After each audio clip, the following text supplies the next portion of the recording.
I really appreciate the amount of people that we have here and the diversity. I know that the folks that I've had the opportunity to talk to, both at the last symposium and this morning, it's very impressive to me that we have so many different individuals from so many disciplines and so many organizations that are all collectively coming here to have such an important conversation. I know we've gone over the definition of interoperability, and more often than not, it's perceived to be a technical term. So I didn't expect at the first symposium to see so many folks from program and legal and from the counties that are really in the trenches doing the work and interacting with our constituents, and really are the true heroes to the at-risk population that we serve. So I know it's been said this morning, but thank you all for the time that you're taking to be here. It's a very important conversation. So with governance, we had 4 different work groups, and it was important that we, the conversations that we were having at the last symposium, that we carry the energy forward to the second one. It's common, we have these great conversations and we're inspired and energetic, and then we get back to work and the fires are still going and the crises are happening, and so we lose the energy that we had behind those great discussions. So the work group was, I think they were important for different reasons. We had specific disciplines, as Daniel had mentioned this morning, things that were key to continuing the success of the initiatives that we're talking about here, but it also kept the conversations going. We have the work group members that we have identified here. And what I found interesting is that we had this sign-up board at the last symposium, and at the end we encouraged everybody to sign up and participate. And there were actually, once we got the conversation started in the work group, at least for the governance work group, there were a lot more beeps on the line of people signing on than the names that we have identified here. So I started to get phone calls and people were excited and wanted to be a part of it. So for the folks that we have formally identified here, I want to thank all of you for your active participation, but even the folks that may not be on the list here that participated and provided feedback, even independent of the work group, we couldn't have achieved what we did without your contributions, so I really appreciate that. So just quickly before we get into the topic of governance itself, can I see a show of hands of who has governance in their organization today? It could be formal enterprise governance, project governance, data governance. Okay. Now, of those hands that were raised, who perceives that governance to be of value? Nice. Okay. I'm going to stop by and talk to all of you on break. But interesting observation is that probably half of that group, maybe a little bit less than half, perceives that governing body is creating a value to the organization. And as Richard was kind enough to point out, I'm very passionate about this. And it's not because of governance technology that supports it. It's because I truly believe that the value of governance is maybe misunderstood sometimes. So when we get into, we'll cover what is governance, the purpose of the work group, the deliverables that we created, the recommendations, and then how we are helping get to yes. So the first one is the dark view of governance. I feel like I should have this dun dun dun with a slideshow. So the initial perception of governance is it's a barrier, it's a bottleneck. It's an obstacle. It's a gate process, which is something that's not in place today, that I don't have to necessarily run the initiatives that I'm attempting to do through anything. So the perception is here, and the ultimate results in no. So if this is the bleak view of governance today, why would anyone want to do it? And with the additional perception of those who have attempted to implement governance and it's not providing value, it further supports this dismal view of governance. So as an alternative to that, I'd propose that we take a slightly different view.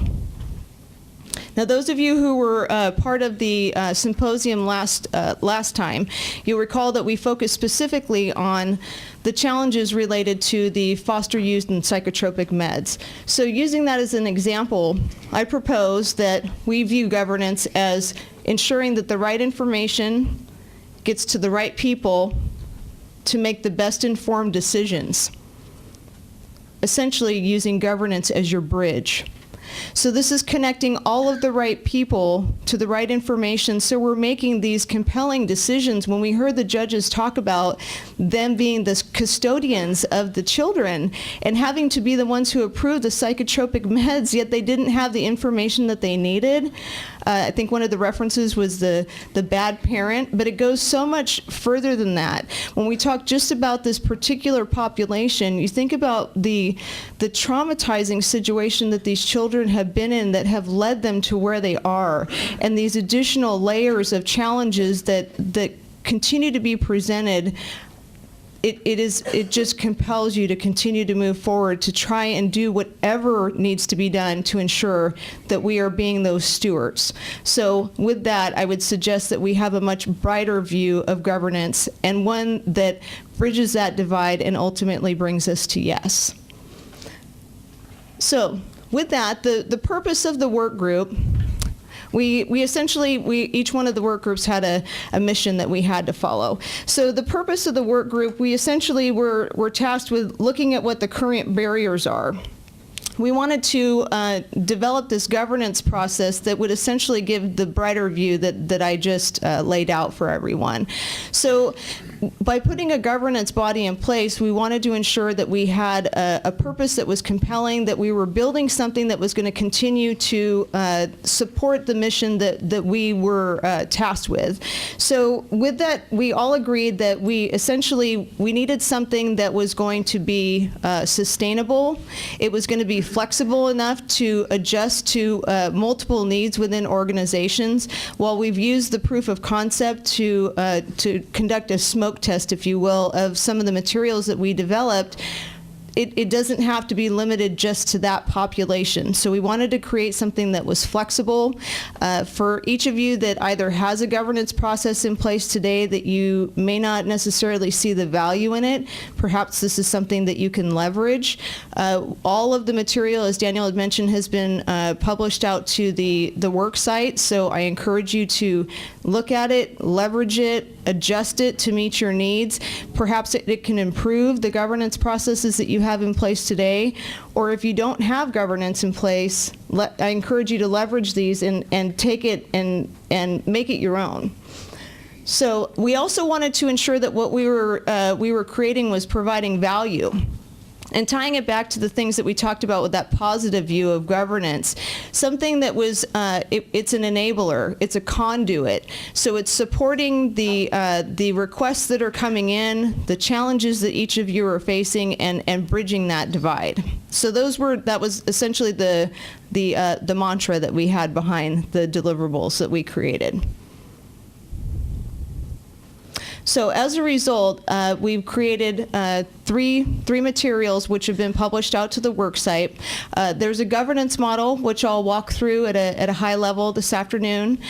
Governance roles and responsibilities. So along with that model, what are each one of those entities that are in place there to do? Who would be participating on it? And then we developed a governance process flow. So if you have this in place, how does a request traverse through that governance body? So what we'll do is once I walk through the two first materials, the governance process flow, I'm going to go ahead and turn it over to Mark and Carrie to walk us through a true life example with the proof of concept that we used. So I'm just going to give a little disclaimer in the beginning that our work group had a slight advantage over the others. We had significant efforts that were occurring within the Health and Human Services Agency around governance. There's a tremendous value that we see in having this structure in place. So the work group was able to leverage some of the things that the Health and Human Services Agency had already begun. The value of that is that we were able to produce what we had determined to be deliverables of the work group, but then we could also take it one step further and use this model in support of the proof of concept in collaboration with some of the demonstrations that you're going to see today. So it essentially is bridging what we're talking about. The technology is there to do it, and we have our partners here that will demonstrate that for us. But how can we connect all of these things in a way that we're looking at all of the actual barriers, not just one in a silo, which is where many of our conversations are occurring today. So this at a high level is the governance model that was developed. You'll see that the approach that we took is we have it layered essentially in two different main categories. So the top one is the strategic layer. So this consists, as you'll see, the inputs and the outputs is one of the areas that the group had talked about quite a bit.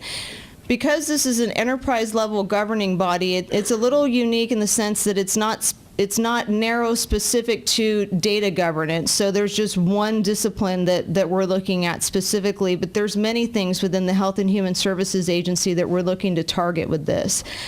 We've had tremendous support from Undersecretary Mike Wilkening for the efforts going on at the agency level. He has been a tremendous proponent of the value of this, and we really appreciate the support that we've had there. But the value that this is going to bring to our organization is not merely just around interoperability. And the reason why I'm mentioning these things is because I want everyone to be able to make that connection that this can be something that works for you and your organization, is not just limited to interoperability. So we have many things coming through it, potentially IT project concepts, collaboration opportunities, interoperability opportunities that we're looking at, and then specific outputs, approved project concepts. Those of you that work in the state, especially within the Health and Human Services Agency, are familiar with the IT capital planning that we do every year, 5-year projection on IT projects. And all of that ties back directly to what we're talking about here with interoperability. We have to ensure that what we're doing, what we're creating in the future is flexible enough to meet the needs of interoperability, that we're not continuing to face the challenges that we have today of funding not being available because we're only going to build it once. So we've got to ensure that what we're building is flexible enough to accommodate that. So at the strategic level, you have your Executive Governance Council. And within that council, within Health and Human Services Agency, that council will be led by the Agency Information Officer. It will also have the Undersecretary and the department directors that will be involved in that group. Next, we have the Business Information and IT Strategy Committee. That committee will be led by the Deputy Agency Information Officer. It will also have the Assistant Secretaries on that board. We will have Chief Deputies and Program Directors in that group as well. The next piece is the Agency Governance Liaison. Now, this role is incredibly critical to this particular model. This is the central hub of all of the activity that's occurring. All requests come into the liaison, and the liaison is responsible for ensuring that all of the information is going out to the appropriate groups as needed, that it's being vet up and it's being compiled into concise information that will go back up to the Business and Information IT Strategy Committee, and ultimately to the Executive Committee for final decision. So this person is also, we're viewing as a librarian, if you will, looking at the centralized portal that will be developed as part of this effort within Health and Human Services Agency. We want that to be a repository of information that all can access. So this is, and we'll talk a little bit more about it within the subcommittees and the information that they're leveraging to gather and make informed recommendations back up to the strategy level of this model. But the intent is that we all know what information we are looking at to make the same type of decisions. This isn't being done in a vacuum. We're moving away from the silos. What are the criteria that each of us are having to work against in order to ensure that we're getting support for the initiatives that we're moving, whether it's compliance to IT regulations, policy, strategy, or portfolio oversight, standardized business practices, project management best practices. There's a myriad of different factors that you need to take into consideration, which my folks are probably tired of hearing the term the ecosystem, what's going on in the ecosystem that we need to be thinking about. But it's all of the environmental factors that you need to take into consideration. And if you are moving forward in a siloed fashion with the initiatives that you're working on, we're constantly hitting these stumbling blocks, and that's why I think that a lot of the perception is that there's a bottleneck or there's a barrier to doing the things that we want to do. But you may simply not just be aware of some of the environmental factors that you need to be considering when you're putting putting these initiatives forward. So that's the intent of this hub of information. And as we continue with the initiatives, things like the MOU that would be put in place to share data with one particular example, then we can publish that information. It can be leveraged in other initiatives. You're not having to reinvent the wheel every time. So we see this role as being incredibly valuable to the success of the model.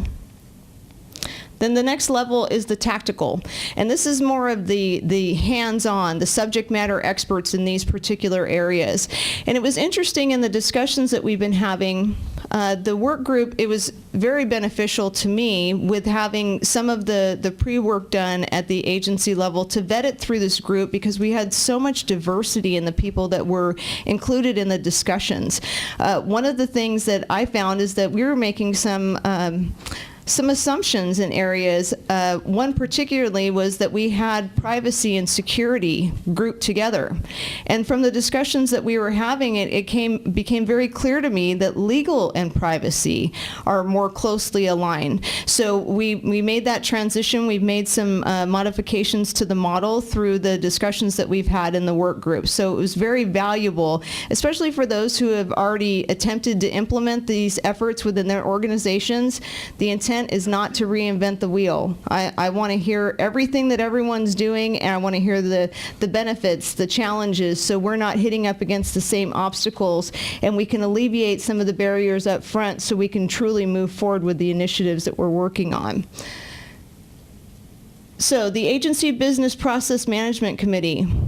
There's been a lot of very interesting conversation around this recently. This is like a term that I am hearing multiple times a day right now. The challenges that we're having around the business processes is that not only are our systems running in silos, but our programs are running in silos.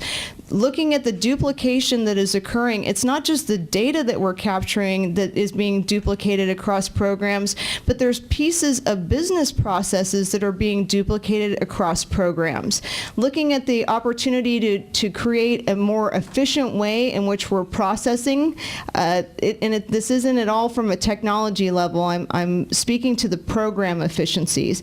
We have so many people that are doing so many heroic things in these areas, but there's so many manual workarounds to the things that we're doing because we haven't found a way to synergize the work that we're doing in the processes. So there's a tremendous amount of effort going on around agency business process management. We have a couple of departments within Health and Human Services Agency that have a specific focus on this right now. So the benefit we have there is that we're learning from the things that they're doing. So when we spin up and formalize the CHHS governance, we'll be able to leverage some of the things that they've done here.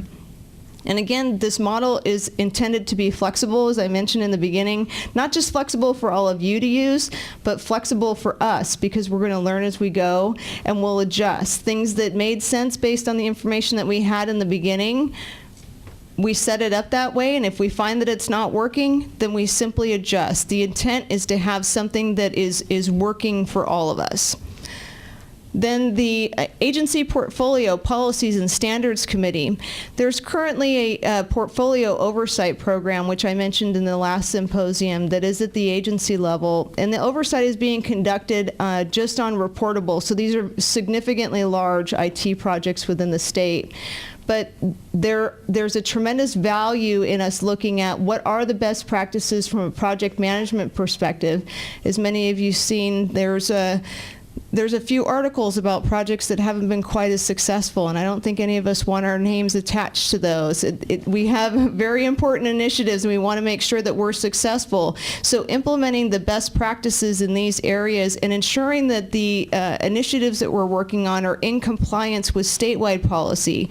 There's been a tremendous amount of change that has happened within the IT environment within the last few years with the introduction of the state CIO in a more formalized fashion. So ensuring that we're in compliance with that so we don't simply continue to hit the same walls and challenges which delay the programs from being able to implement the critical things that they're working towards.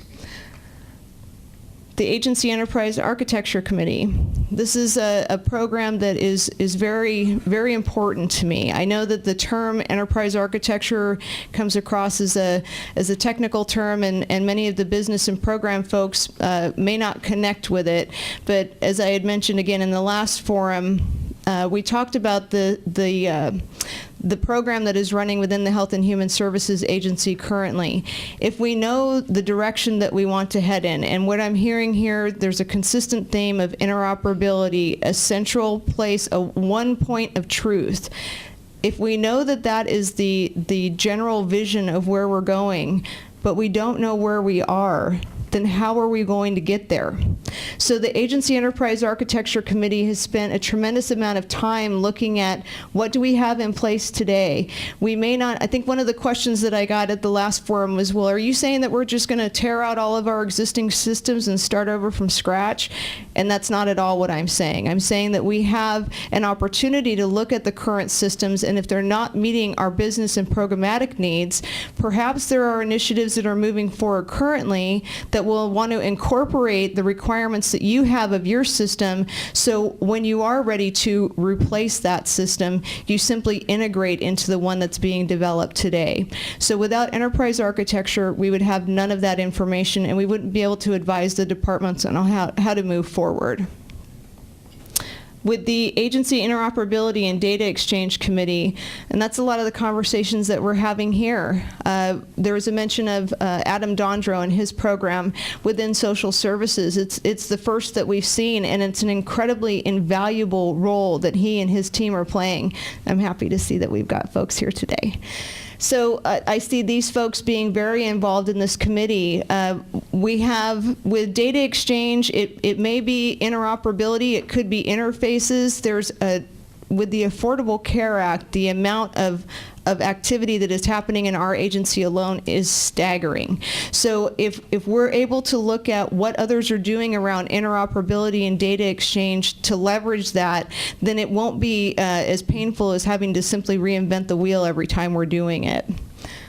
The Agency Legal and Privacy Committee, and can I just see a show of hands of how many legal and privacy folks we have in here today?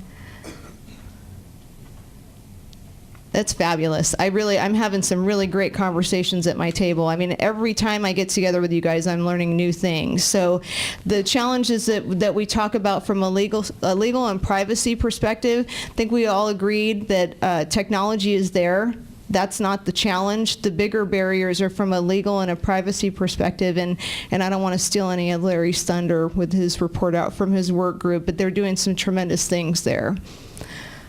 Then the Agency Security Committee, there's always, we are the stewards of the data, so it's important that we're ensuring that we have the security around all of the data, the challenges, whether it's interoperability, data exchange, collaboration opportunities between the two departments. If we find that we're doing multiple duplicative processes through programs, how can we start to streamline those? And the security is a very important component.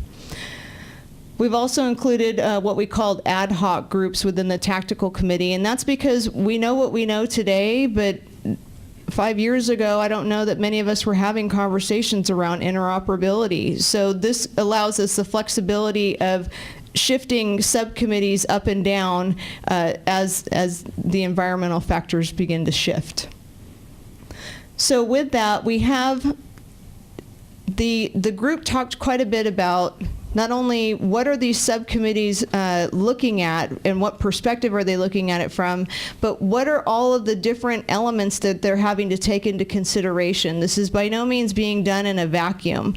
So we've identified the different groups that would be potential inputs into each one of these. So these are all of the factors that we would be considering, and I'm sure that we have things on the list that haven't been identified, but this is at least a high-level list of the different organizations, the requirements that we have, the standards that we're moving towards. So I mentioned with the Business and Process Management Committee that we have a couple of different departments that are working quite a bit in this space, so we'll be taking advantage of the expertise that we've created there. The Agency Portfolio and Standards Committee, Obviously, taking into account state IT policy, the oversight, the portfolio oversight office that I had mentioned within Health and Human Service Agency, and then project management best practices, and of course, all of the information that comes out of the IT capital plan. Invaluable data that we're able to collect each year from the departments there. The Agency Enterprise Architecture Committee, we have the what we term the AEA, which is within the Health and Human Services Agency. That's our specific program that focuses on enterprise architecture. But there's also a statewide enterprise architecture program that we continually ensure that we're partnering with and that we're aligning to.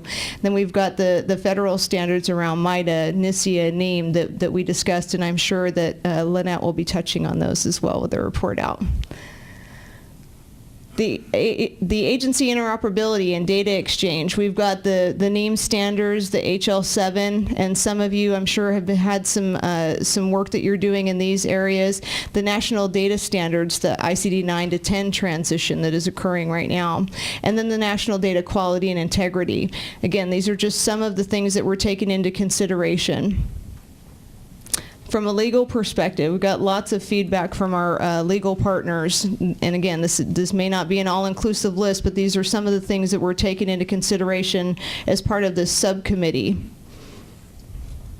And the Agency Security Committee. There is an agency-level program that is in place today. It's the work group for CHHS. We have the state mandates that we're required to follow, and then the federal guidelines that we're also in compliance with.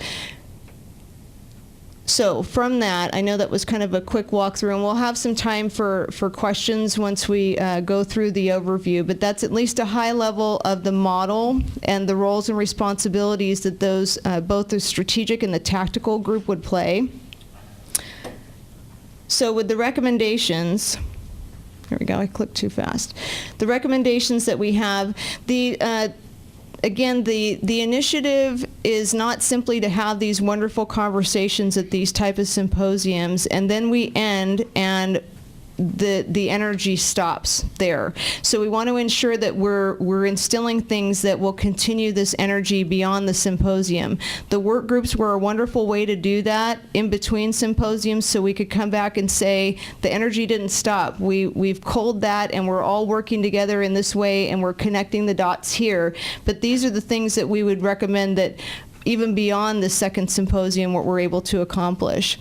So convening the governance committee, and this is referencing the Health and Human Services Agency committee. As I mentioned, we're in the final formal reviews of that committee and the governance structure with the support of the undersecretary.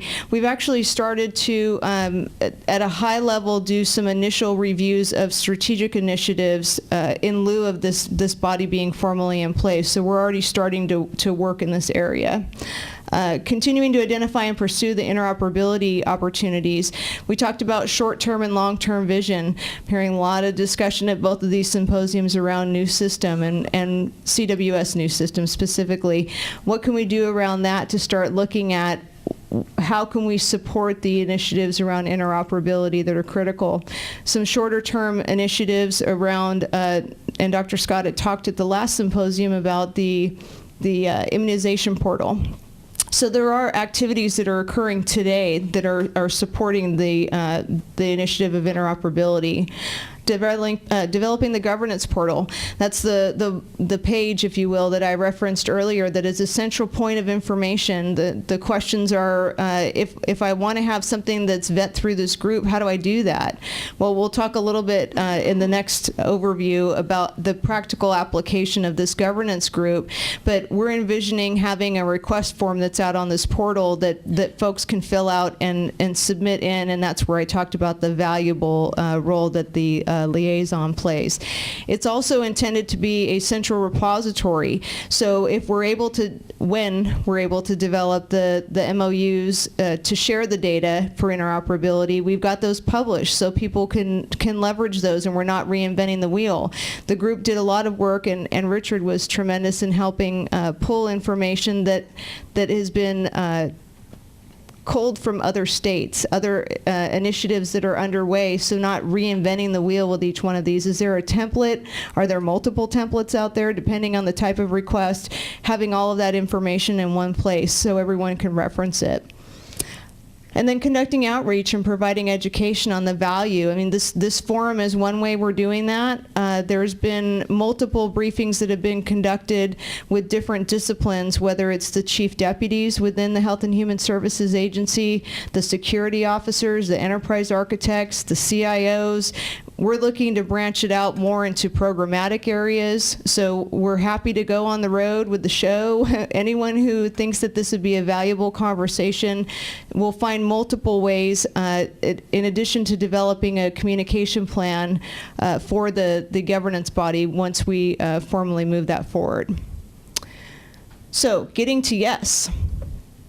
The value of the group, because we had the models that were essentially the general framework that we were all working towards, we were able to do the deliverables that were at least the first part of the scope for the work group a little quicker than we had anticipated. So then we started to have discussion around, well, what else could we do at this time? We've got a bunch of great minds in the room, so how can we further the things that we're doing?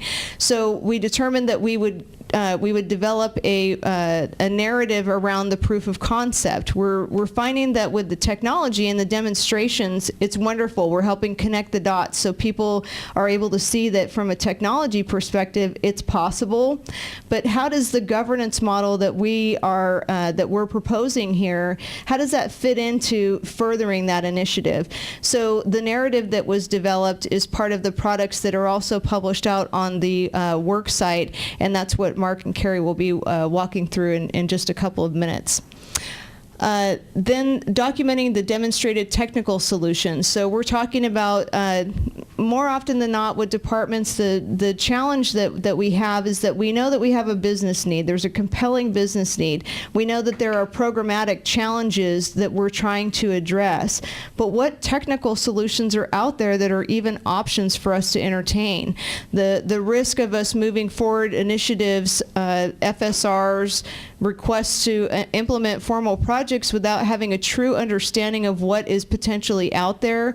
We continue to introduce the risk of having the concept the way that you had initially proposed it approved, and then once you've done more of your planning, you find out that the scope has creeped significantly, the schedule is twice as long as you'd anticipated, the budget is much higher than what you thought. So this is a continual challenge, and it's not just specific to our organizations. This happens to all of us. So with the demonstrations that we're seeing here, it gets us a step closer to understanding who may have solutions that we can potentially leverage for future initiatives. So documenting all of that and having that be part of not only the work site that we put together here for the symposium, but also on the portal that I had mentioned for CHHS, so we can leverage. And then the publishing the case study, the findings, the templates, the artifacts, all of these going onto the agency portal that we've been talking about. So we have a single point of reference. You can go back and look at how do we connect the dots through all of this, and how do we look at all of the barriers that we were aware of, the legal barriers, the technical barriers, the privacy barriers, the security barriers. How did we address all of those through this demonstrated proof of concept, so we can look at taking that and adjusting it in different ways needed for your organization.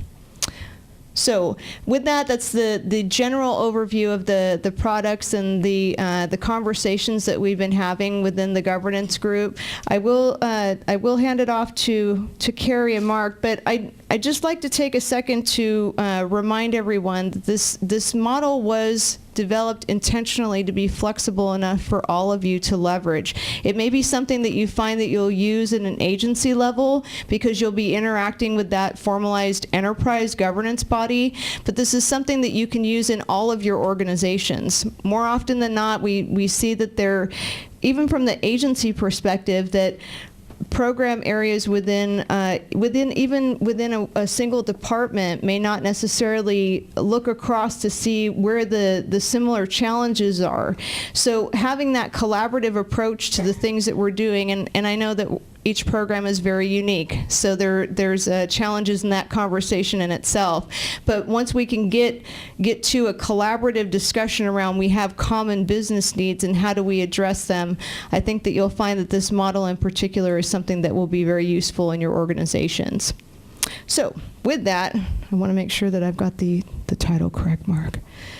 I have Carrie Hoff, Assistant Deputy Director, the Knowledge Integration Program, Health and Human Services Agency, the County of San Diego, and that's a mouthful, that's why I had to read it. And then Mark Owens, the Senior Projects Counsel for the Office of Systems Integration. Okay, I'm going to switch, so. Okay, thanks, Gretchen. You'll have to come up to the mic. No. You'll have to come up to the podium. You're going to switch with me. No, I'm going to sit here. Okay. All right. I'll stand. How about now? Nope. Closer. Okay, American Idol style. All right, that's as close as it gets. I'm Mark, and admittedly, that all sounds to me and probably to other people here complicated. It's full of a lot of abstract concepts. I don't hear myself coming back. Can you hear me? Okay. But it really isn't that difficult. And that's part of the problem with my job as a lawyer. I deal with information technology contracts, and I can sometimes forget that the things that I'm working on have to do with real people. And one of the things I've noticed that we've done here today is introduce real people, even though they're fictitious, but they're real human faces into this problem, into interoperability. So we've got interoperability governance model, a mouthful, but what we're going to do now is introduce some real fictitious faces into this process. So before I introduce the cast of characters, do I have a, thank you. I'm going to skip that, actually, and go to the second slide because I'd like to set up some of the issues that our county, Alameda County, discovered in relationship to interoperability. First of all, they discovered that foster children are having a problem regarding the administration of psychotropic medications. Now, keep these in your mind as we go through the scenario. The second one, county social workers currently have, that should be access, not that word, which, by the way, that could have been a lot worse as far as a typo. County social workers currently have access to only limited information. Physicians are not provided medical and behavioral histories of children in foster care, and the courts are not receiving complete and accurate information. So what happened in our fictitious story here is Alameda County asks the question, are children in foster care receiving appropriate psychotropic medication? And the reason they asked this question was because of a national study that found that foster kids generally receive too many, possibly conflicting psychotropic meds in dosages that are larger and in sometimes ages that are younger than the general pediatric population. So they asked this question, what do we do about this? They form an interdisciplinary committee, and the committee finds that part of the problem is that physicians don't have timely, complete, and accurate information to behavioral and medical histories of foster children. This isn't the social worker's problem. The social worker's information comes from the CWS-CMS system, so whatever's in the system is what they have, and there's no live link between the CWS-CMS system and the physician. It's a problem with linkage with the courts as well. The courts do not have a live linkage between, a two-way link between the CWS-CMS system where this information is contained. So the committee recommends that the county takes steps to ensure that all the appropriate parties have as much accurate, timely, complete information as possible regarding the medical and behavioral histories of foster children. So now let's introduce our cast of characters. We have Wendell Johnson, and as a lawyer, I have to say that any relationship to people living or dead is purely coincidental. My high school music teacher was Wendell Johnson, actually. Did you come up with his name? All right. You did, okay. You must have known him. Wendell Johnson's 12 years old. He lives in Alameda County. At first, he and his younger 4-year-old sister and his older 15-year-old brother lived at home with their mom all together until an incident occurred. The kids were found at home by themselves for a week. Mom was arrested on theft charges, also found to be high on meth. The kids at that time were all removed from the home and placed in foster care, at first together. But as time went by, the younger sister went into a pre-adoptive home and was separated from the rest of the family. And by the way, Wendell and his younger sister were in a kind of a parent-child relationship. He took care of his younger sister. Well, she leaves now, and the older boy goes into a different foster home. They're all separated. And now Wendell, who is doing fairly well before, starts to have some problems. He's having nightmares. Previously, he was getting A's and B's in school. Now he's getting C's and D's. The principal contacts the foster mom and says Wendell's having some behavioral issues at school too, and she wants him to come in and talk to the principal. So the foster mom goes in, and the vice principal suggests that maybe Wendell is a candidate for psychotropic meds because of some of the behavioral issues that he's demonstrating at school. Has he been on psychotropic meds before? Foster mom has no idea. So she says she'll check with the county social worker. So they leave the appointment. She calls the county social worker. And the social worker doesn't know either because she's new to the case. And so she goes to the CWS CMS system and she looks at Wendell's history. Well, what she finds is that in the 5 homes and many doctors that Wendell has seen over the years, he's been prescribed a few different meds. He's received Ritalin at one point, prescribed by one doctor. Another doctor prescribed Abilify, and then another doctor prescribed Seroquel. Not sure if that's completely accurate, but that's all the information she has to go on at this time. So the social worker suggests that foster mom take Wendell to see a psychiatrist. So they go to see the psychiatrist, and the psychiatrist reviews the medical history, and there's a little bit of uncertainty surrounding this medical history, which we'll touch on later. And the best that she can do is to prescribe a third drug, which, get my drugs straight here, Zoloft. Now, in the meantime, the social worker has prepared the JV-220, that's the application for psychotropic meds, the 220A, which is the prescribing physician's statement attachment, and has taken those into the doctor, and the doctor's going to complete the 220A, as we all saw in the skit. And we know the problems with that. So, the next step is the courts. The social worker also prepares the 221, which is the proof of notice, the 222, which I believe is the opposition to administration of psychotropic meds, yeah, and the 223, which is the judge's order, and sends those to the court, and the judge reviews them and sets a hearing. Now, let's complicate the situation a little bit more. The hearing convenes, and the judge looks at the record, and he has dealt with Wendell in the past, and he doesn't remember Abilify ever being on the list of prescribed meds. And he believes that there may be a problem with the CWS CMS's information. Now what? Well, he schedules a second hearing, and in the meantime asks the social worker to go back and do some research on why that is. So she meets with her supervisors and decides that there may be another place to get some information. So they go to the Medi-Cal pharmacy reimbursement system to verify the information, and they discover in that system that actually the CWS CMS record was incorrect, that instead of all 3 drugs, Wendell had only received Ritalin and Seroquel. So you're starting to see the problem.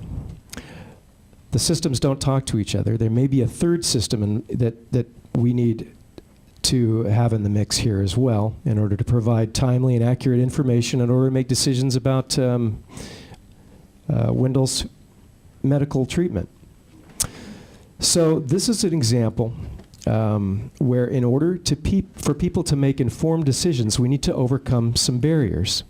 We have technical barriers, we have legal barriers, we have security barriers, and our interoperability governance model seeks to tear down these barriers and join these systems together.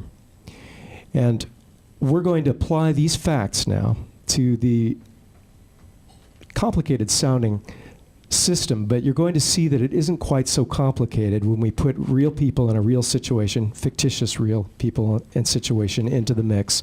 So what our goal is to connect the right people with the right information to support informed decisions, as Gretchen told us. We do that by convening subject matter experts who have information in the areas of security and legal and the technology in order to bring these systems together. And so for this mock run, we're going to use this Alameda County situation, and Carrie, you're going to take it from here.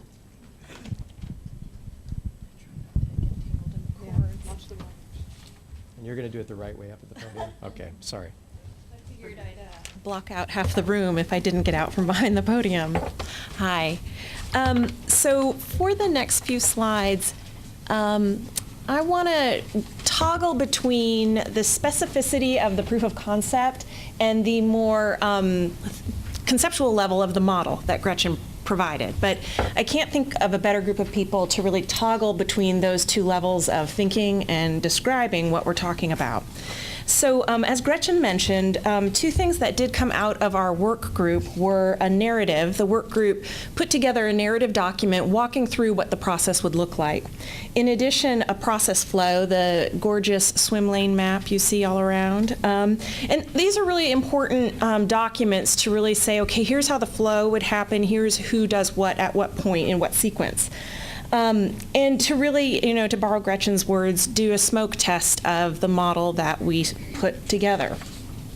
But I want to highlight a few assumptions that we made when building this out. And those include that the mechanisms haven't yet been created. So this is indeed a model, and I think there's a lot of opportunity in that to really build out the details and work together on it, because it's really going to be through working on it that we really learn and iterate and really come to a smooth and known process.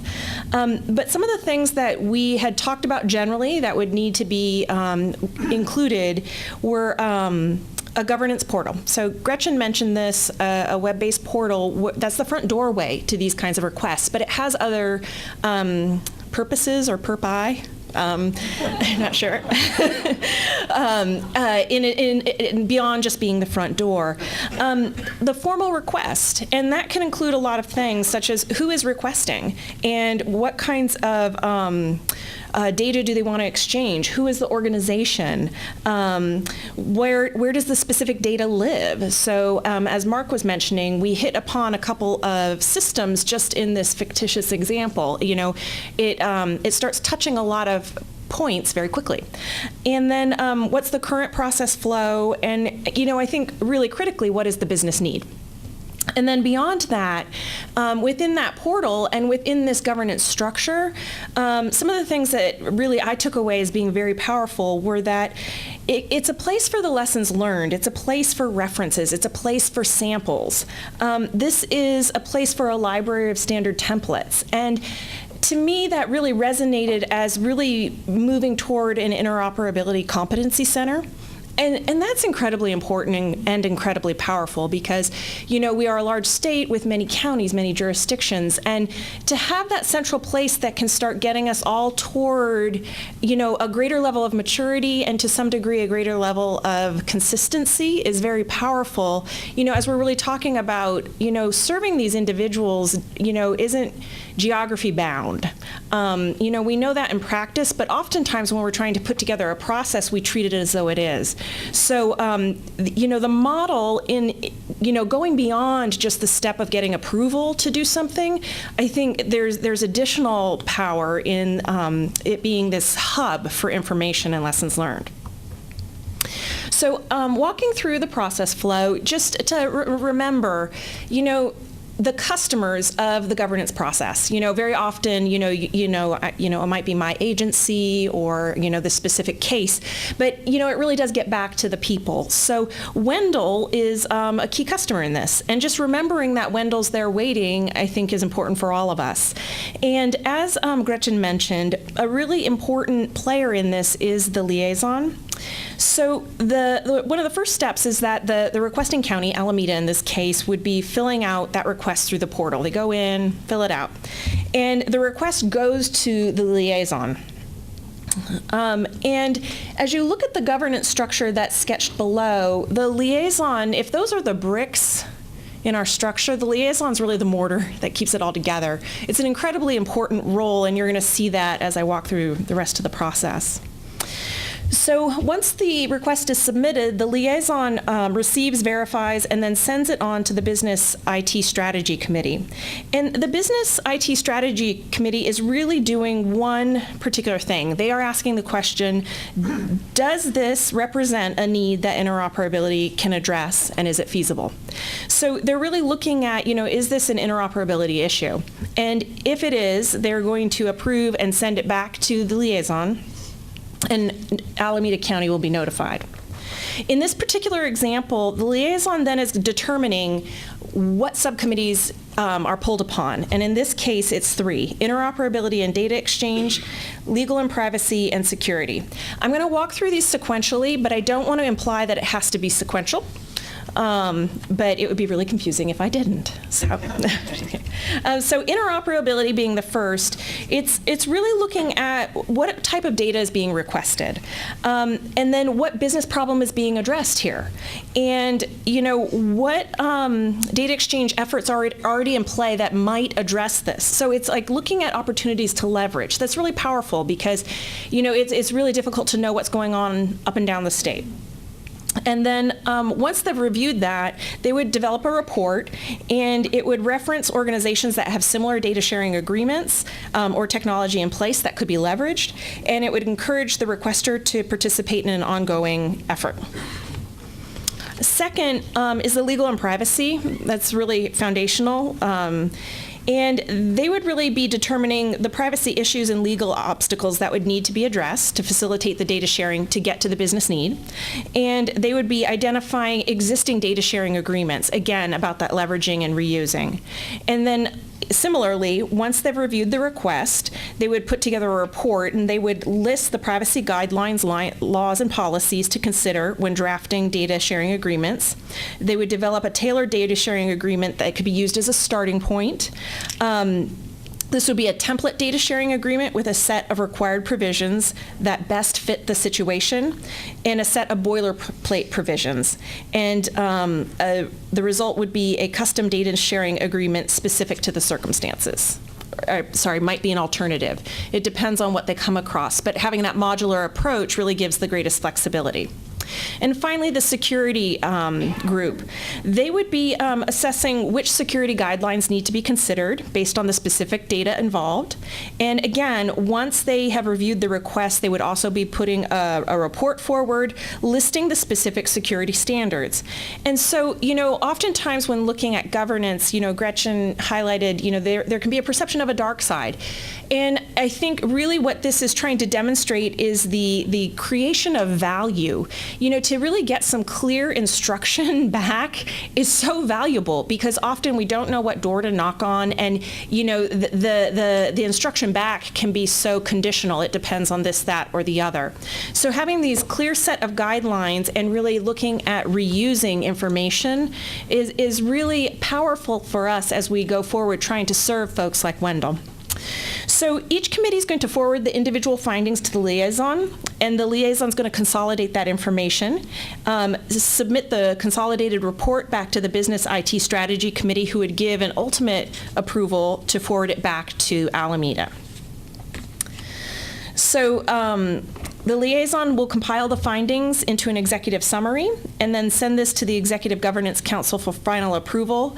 And they would review the recommendations and approve the request for data sharing between entities. So in this case, it's county social workers, physicians, and courts.